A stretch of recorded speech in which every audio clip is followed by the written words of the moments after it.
you very much. So as you know, late last night we got back from Michigan. We went to Wisconsin and Michigan yesterday. We had tremendous rallies, sold out rallies. They were packed and the enthusiasm's never been better. So that was a great thing. And it was nice to be able to campaign one day without being in this ridiculous show trial, Biden trial I call it.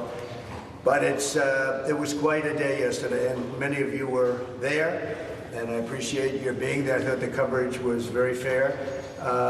The economy, people are asking me about the economy. It's doing terribly, and interest rates are obviously not going to be able to be reduced prior to the election because inflation is roaring back. Gasoline's way up, other things are way up, and it's roaring back like they are very surprised. I'm not surprised, but they're surprised. I guess they're surprised. That's what they say anyway. So that's on the economy. It looks pretty bleak for interest rates, and I don't think there's any way they can cut them because inflation, remember, is a country buster.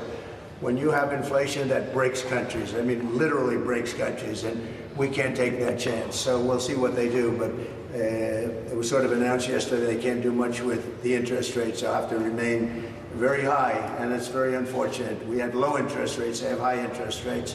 That's very unfortunate. When you compare my economy to this economy, not even a contest. We had the greatest economy in history, and now we have sort of a lousy economy, but the problem with the economy is the inflation. And anything you made, you more than gave back. We call it a 50% tax. It's a Biden tax. It's called an inflationary tax. And it's about 50%, and that's what it is, whether you like it or not, and it's too bad. We're down at the trial now, getting ready to spend another day in the courthouse, which is bogus trial that every leading authority on law says should never have been brought, that Alvin Bragg didn't want to bring it until the election happened, and then he brought it. You just do know that this case could have been brought 8 years ago. Could have been brought 8 years ago. Instead, they wait and wait and wait. They know it's not a good case, and now it's turned out to be they've lost they have no case.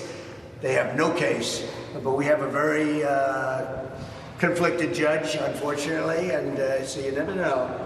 But other than that, there's no case, and it should have never been brought. But if it was going to be brought, it should have been brought 8 years ago. You know, we're talking about 2015, 2016. Nobody's ever seen anything like it. And they wait till I announce, and then they start their action, and then they wait till prime time, Super Tuesday. It all started Super Tuesday, the biggest day, which we won every single thing. I mean, Super Tuesday was a big day for me, but that's when it all really came into being.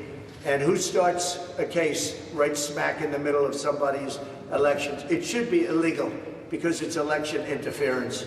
So we're going to go in right now, and I will comment just quickly on the colleges and universities. It's a shame. I'm so proud of the New York's finest. They're great people too. I know so many of them. They're incredible. They did a job at Columbia, and likewise in Los Angeles, they did a really good job at UCLA. It was very much embedded. And just so you understand, this is the radical left. This is a movement from the left, not from the right.